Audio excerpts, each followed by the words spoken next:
गुरुर्ब्रह्मा गुरुर्विष्णु गुरुर्देवो महेश्वर गुरुर्साक्षात् परं ब्रह्म तस्मै श्री गुरुवे नमः। ॐ गजाननं भूतगणाधिसेवितं कपितजम्बुफलचारुभक्षणम् उमासुतं शोकविनाशकारिकं नमामि विघ्नेश्वरपादपङ्कजं। नारायणं नमस्कृत्यं नरं चैव नरोत्तमं देवीं सरस्वतीं व्यासं ततो जयमुदीरयेत्। आइए हनुमान विराजिए कथा कहूँ वेद अनुसार प्रेम सहित गारी धरूं पधारिए पवन कुमार। बोलो पवन पुत्र हनुमान की जय। श्यावर रामचंद्र भगवान की जय। उमापति महादेव की जय। शिव महापुराण की जय। सही भक्तों श्रोताओं की जय।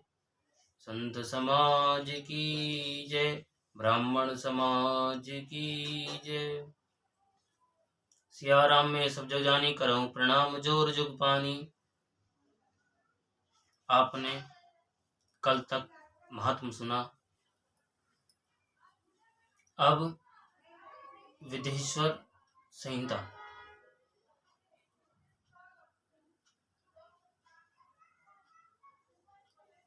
का पहला अध्याय आप सुनेंगे। ओम श्री साम शिवाय नमः। जो आदि और अंत में तथा मध्य में भी नित्य मंगलमय है, जिनकी समानता अथवा तुलना कहीं भी नहीं है, जो आत्मा के स्वरूप को प्रकाशित करने वाले देवता परमात्मा हैं, जिनके 5 मुख हैं, और जो खेल ही खेल में अनायास जगत की रचना पालन संहार अनुग्रह एवं तिरोभाव रूप 5 प्रबल कर्म करते रहते हैं, उन सर्वश्रेष्ठ अजर अमर ईश्वर अंबिकापति भगवान शंकर का मैं मन ही मन चिंतन करता हूँ। व्यास जी बोले, जो धर्म का महान क्षेत्र है, जहाँ गंगा यमुना का संगम हुआ है, जो ब्रह्मलोक का मार्ग है, उस परम पुण्यमय प्रयाग में सत्यव्रत में तत्पर रहने वाले महातेजस्वी महाभाग महात्मा मुनियों ने एक विशाल ज्ञान यज्ञ का आयोजन किया। उस ज्ञान यज्ञ का समाचार सुनकर पौराणिक शिरोमणि व्यास शिष्य महामुनि सूत जी वहां मुनियों का दर्शन करने के लिए आए। सूत जी को आते देखकर वे सब मुनि उस समय हर्ष से खिल उठे और अत्यंत प्रसन्न चित्त से उन्होंने उनका विधिवत स्वागत सत्कार किया। तत्पश्चात उन प्रसन्न महात्माओं ने उनकी विधिवत स्तुति करके विनय पूर्वक हाथ जोड़कर उनसे इस प्रकार कहा, हे सर्वज्ञ विद्वान रोमशरण जी, आपका भाग्य बड़ा भारी है। इसी से आपने व्यास जी से यथार्थ रूप में संपूर्ण पुराण विद्या प्राप्त की, इसलिए आप आश्चर्य स्वरूप कथाओं के भंडार हैं। ठीक उसी तरह जैसे रत्नाकर समुद्र बड़े बड़े सारभूत रत्नों का आगार है। तीनों लोकों में भूत वर्तमान और भविष्य की जो बात है तथा अन्य भी जो वस्तु है, वह आपसे अज्ञात नहीं है। आप हमारे सौभाग्य से इस यज्ञ का दर्शन करने के लिए यहाँ आए हैं और इसी ब्याज से हमारा कुछ कल्याण करने वाले हैं, क्योंकि आपका आगमन निरर्थक नहीं हो सकता। हमने पहले भी आपसे शुभ अशुभ तत्व का पूरा वर्णन सुना है, किंतु उससे तृप्ति नहीं होती। हमें उसे सुनने की बार बार इच्छा होती है। कथा सुनते सुनते और प्रीति होने लगे तो समझना कथा सुनना तुम्हारा सफल है, अन्यथा सफल नहीं। क्योंकि जब हम भगवान की कथा सुनते हैं तो और मन कहता है अंदर से और सुन, तो उत्तम बुद्धि वाले हे सूजी, इस समय हमें एक ही बात सुननी है। यदि आपका अनुग्रह हो तो गोपनीय होने पर भी आप उस विषय का वर्णन करें।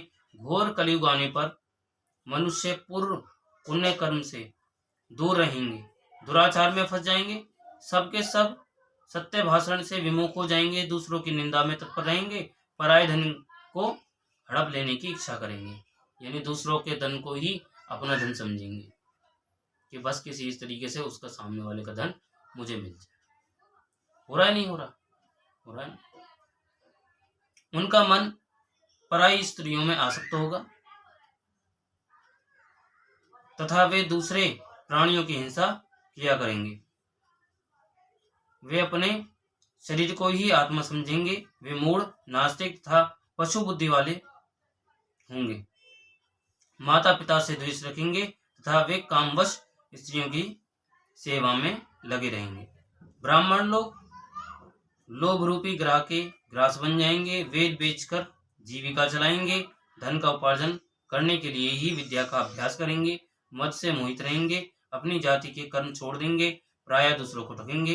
तीनों काल की संदेह उपासना से दूर रहेंगे और ब्रह्म ज्ञान से शून्य होंगे। दयाहीन, अपने को पंडित मानने वाले, अपने सदाचार व्रत से रहित, कृषि कार्य में तत्पर, क्रूर स्वभाव वाले एवं दूषित विचार वाले होंगे। समस्त क्षत्रिय भी अपने धर्म का त्याग करने वाले, कुसंगी, पापी और व्यभिचारी होंगे। उनमें शौर्य का अभाव होगा। वे युद्ध से विरत अर्थात रण में प्रीति न होने से भागने वाले होंगे।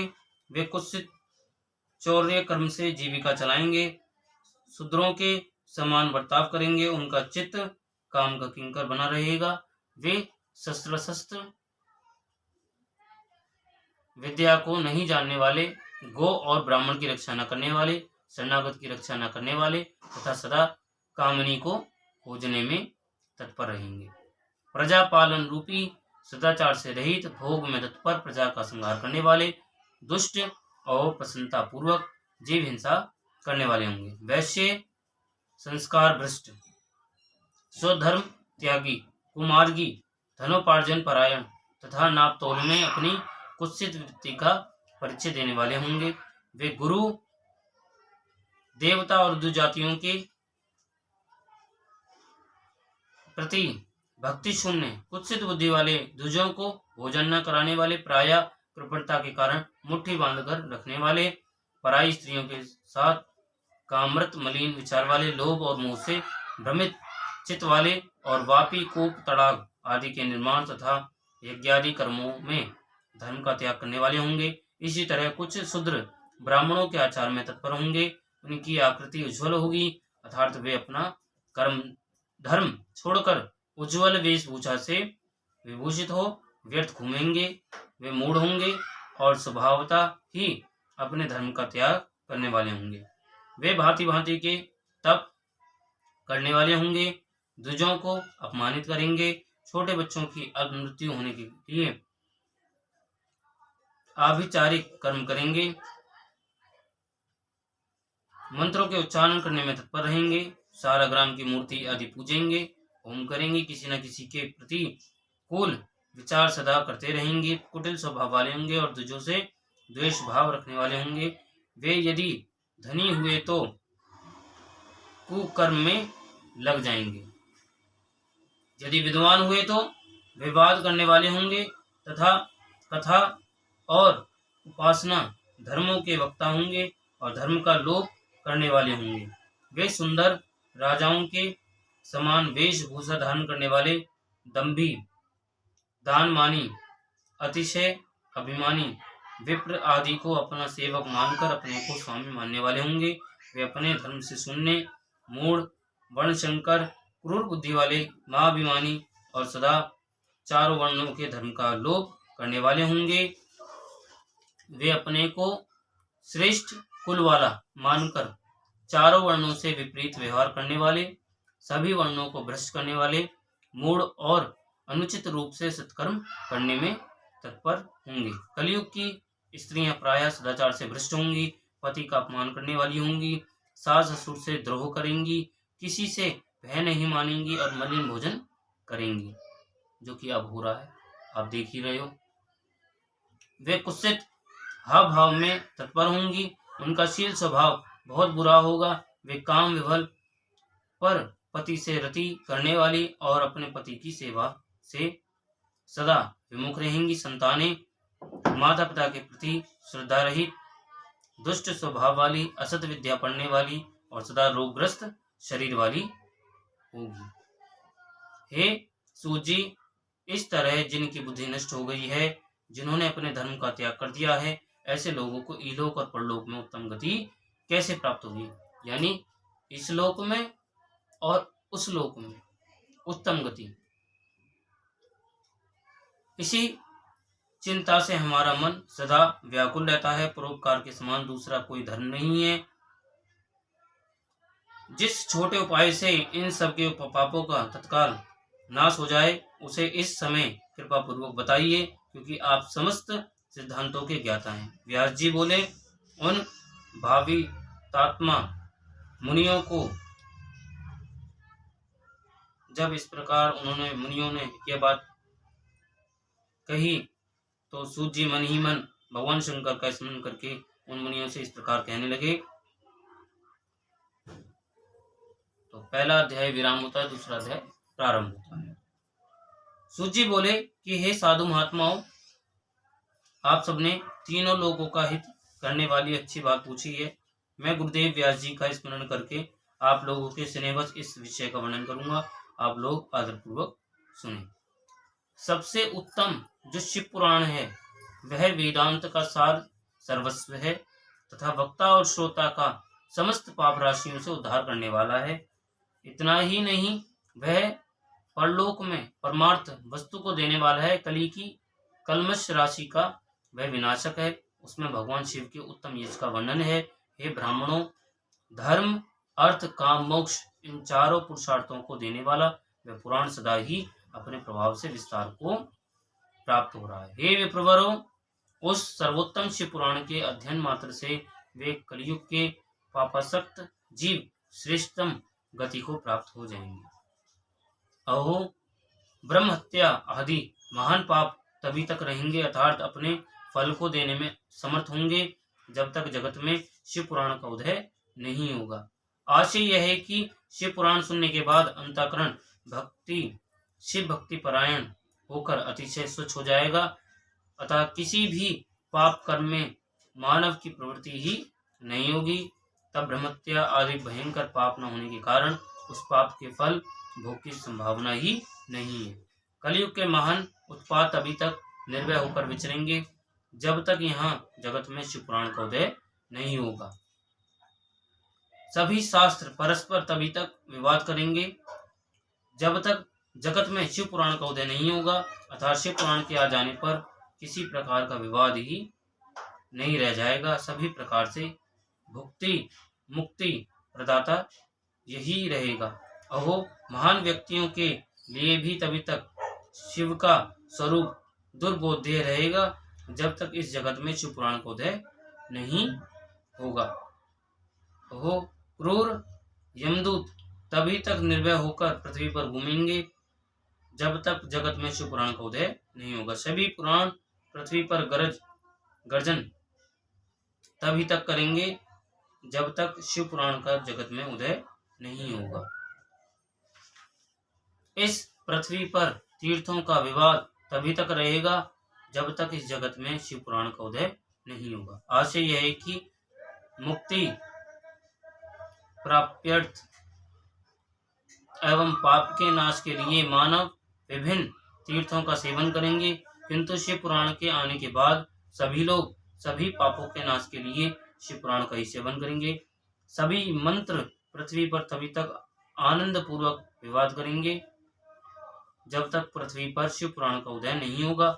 सभी क्षेत्र तभी तक पृथ्वी पर विवाद करेंगे, जब तक पृथ्वी पर शिव पुराण का उदय नहीं होगा। सभी पीठ तभी तक पृथ्वी पर विवाद करेंगे, जब तक पृथ्वी पर शिव पुराण का उदय नहीं होगा।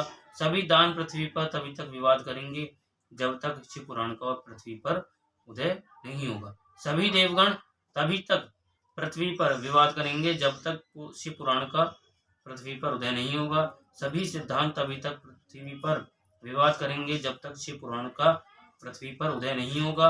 हे विप्रों, हे श्रेष्ठ मुनिगण, इस शिव पुराण के कीर्तन करने और सुनने से जो जो फल होते हैं, उन फलों को मैं संपूर्ण रूप से नहीं कह सकता हूँ, अर्थात शब्दों के द्वारा इसके सभी फलों को नहीं कहा जा सकता। जिस प्रकार की आपकी मनोकामना होगी वो आप इस शिव महापुराण सुनने से प्राप्त कर सकते हैं। इसलिए हमारे पास शब्द नहीं है, जैसा भी आपके कार्य होंगे वो सभी संपन्न होंगे और हो रहे हैं। हे निष्पाप मुनिगण, तथापि शिव पुराण का कुछ महात्म आप लोगों से कहता हूँ, जो व्यास जी ने पहले मुझसे कहा था। आप लोग चित्त लगाकर ध्यान पूर्वक सुने। जो भक्ति पूर्वक इस शिव पुराण का एक श्लोक या आधा श्लोक भी पढ़ता है, वह उसी क्षण पाप से छुटकारा पा जाता है। जो आलस्य रहित होकर प्रतिदिन भक्ति पूर्वक इस शिव पुराण का यथाशक्ति पाठ करता है, वह जीवन मुक्त कहा जाता है। तो जो इस शिव पुराण की सदा पूजा करता है, वह निसंदेह प्रतिदिन अश्वमेध यज्ञ का फल प्राप्त करता है। जो व्यक्ति साधारण पद की प्राप्ति की इच्छा से इस शिव पुराण को मुझसे अथवा अन्य किसी से सुनता है, वह भी पातकों से मुक्त हो जाता है। जो इस शिव पुराण को समीप से प्रणाम करता है, वह सभी देवों की पूजा का फल प्राप्त करता है, इसमें संशय नहीं है। जो इस शिव पुराण को स्वयं लिखकर शिव भक्तों को दान करता है, उसके पुण्य फल को सुने।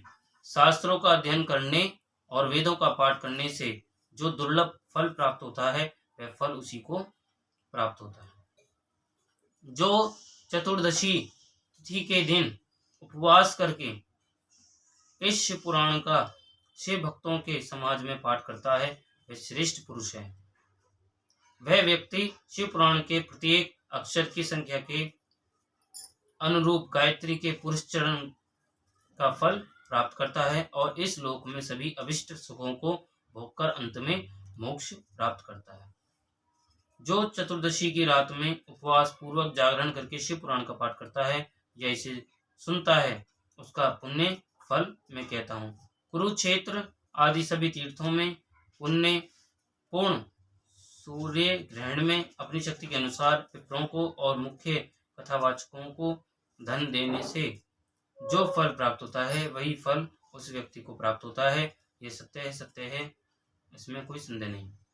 जो व्यक्ति इस शिव पुराण का दिन रात गान करता है, इंद्र आदि देवगण उसकी आज्ञा की प्रतीक्षा करते रहते हैं। इस शिव पुराण का पाठ करने वाला, सुनने वाला व्यक्ति जो जो श्रेष्ठ कर्म करता है, वह कोटि गुना हो जाता है, अर्थात कोटि गुना फल देता है।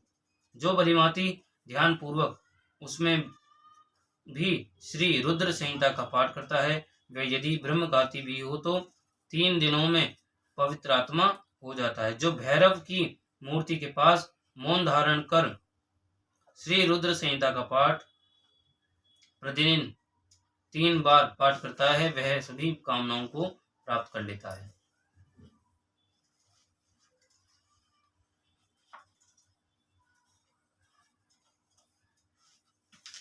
जो व्यक्ति वट और बिल्व वृक्ष की प्रदक्षिणा करते हुए उस रुद्र संहिता का पाठ करता है, वह ब्रह्मत्या के दोषों से भी छुटकारा पा जाता है।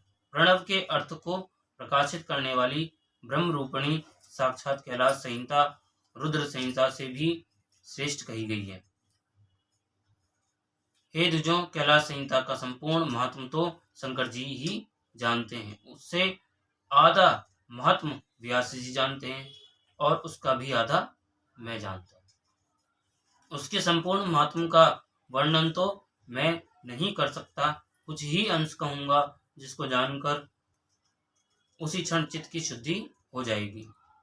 हे द्विजों, लोक में ढूंढने पर भी मैंने ऐसे किसी पाप को नहीं देखा जिसे वह रुद्र संहिता नष्ट न कर सके। उपनिषद रूपी सागर का मंथन करके शिव ने आनंद पूर्वक इस रुद्र संहिता रूपी अमृत को उत्पन्न किया और कुमार कार्तिकेय को समर्पित किया, जिसे पीकर मानव अमर हो जाता है। ब्रह्म हत्या आदि पापों की निष्कृति करने के लिए तत्पर मनुष्य महीने भर रुद्र संहिता का पाठ करके उन पापों से मुक्त हो जाता है। दुष्प्रतिग्रह, दुर्भोज्य, दुर्लाभ से जो पाप होता है वह इस रौद्री संहिता का एक बार कीर्तन करने से नष्ट हो जाता है। जो व्यक्ति शिवालय में अथवा बेल के वन में इस संहिता का पाठ करता है वह उससे जो फल प्राप्त करता है उसका वर्णन वाणी से भी नहीं किया जा सकता। जो व्यक्ति श्रद्धापूर्वक इस संहिता का पाठ करते हुए श्राद्ध के समय ब्राह्मणों को भोजन कराता है, उसके सभी पितृ शंभु के परम पद को प्राप्त करते हैं। चतुर्दशी के दिन निराहार रहकर जो बेल के वृक्ष के नीचे इस संहिता का पाठ करता है वह साक्षात शिव होकर सभी देवों से पूजित होता है। उसमें अन्य संहिताएं सभी कामनाओं के फल को पूर्ण करने वाली हैं, किंतु लीला और विज्ञान से परिपूर्ण इन दोनों संहिताओं को विशेष समझना चाहिए। इस शिव पुराण को वेद के तुल्य माना गया है। इस वेद कल्प पुराण का सबसे पहले भगवान शिव ने ही प्रणयन किया था। विदेश्वर संहिता, रुद्र संहिता, विनायक संहिता, उमा संहिता, मातृ संहिता, एकादश रुद्र संहिता, कैलाश संहिता, शतरुद्र संहिता, कोटि रुद्र संहिता, सहस्त्र कोटि रुद्र संहिता, वायव्य संहिता तथा धर्म संहिता, इस प्रकार इस पुराण के 12 भेद हैं। ये 12 संहिताएं अत्यंत पुण्यमयी मानी गई हैं। हे ब्राह्मणों, अब मैं उनके श्लोकों की संख्या बता रहा हूँ, आप लोग वह भी आदरपूर्वक सुनें। विदेश्वर संहिता में 10,000 श्लोक हैं। रुद्र संहिता, विनायक संहिता, उमा संहिता, मातृ संहिता, इनमें से प्रत्येक में 8-8 हजार श्लोक हैं। हे ब्राह्मणों, एकादश रुद्र संहिता में 13,000, कैलाश संहिता में 6,000, शत रुद्र संहिता में 3,000, कोटि रुद्र संहिता में 9,000, सहस्त्र कोटि रुद्र संहिता में 11,000, वायव्य संहिता में 4,000 तथा धर्म संहिता में 12,000 श्लोक हैं। इस प्रकार संख्या के अनुसार मूल शिव पुराण की श्लोक संख्या 1,00,000 है। परंतु व्यास जी ने उसे 24,000 श्लोकों में संक्षिप्त कर दिया है। पुराणों की क्रम संख्या के विचार से इस शिव पुराण का स्थान चौथा है। इसमें 7 संहिताएं हैं। पूर्व काल में भगवान शिव ने श्लोक संख्या की दृष्टि से 100 करोड़ श्लोकों का एक ही पुराण ग्रंथ बनाया था। सृष्टि के आदि में निर्मित हुआ वह पुराण संहिता साहित्य अत्यंत विस्तृत था। तत्पश्चात द्वापर आदि युगों में द्वैपायन, व्यास आदि महर्षियों ने जब पुराण का 18 भागों में विभाजन कर दिया, उस समय संपूर्ण पुराणों का संक्षिप्त स्वरूप केवल 4,00,000 श्लोकों का रह गया। श्लोक संख्या के अनुसार यह शिव पुराण 24,000 श्लोकों वाला कहा गया है। यह वेद तुल्य पुराण 7 संहिताओं में विभाजित है। इसकी पहली संहिता का नाम विदेश्वर संहिता है, दूसरी रुद्र संहिता समझनी चाहिए, तीसरी का नाम शतरुद्र संहिता, चौथी का कोटि रुद्र संहिता, पांचवी का नाम उमा संहिता, छठी का कैलाश संहिता, सातवीं का नाम वायव्य संहिता है। इस प्रकार ये 7 संहिताएं मानी गई है। इन 7 संहिताओं से युक्त दिव्य शिव पुराण वेद के तुल्य प्रामाणिक तथा सबसे उत्कृष्ट गति प्रदान करने वाला है।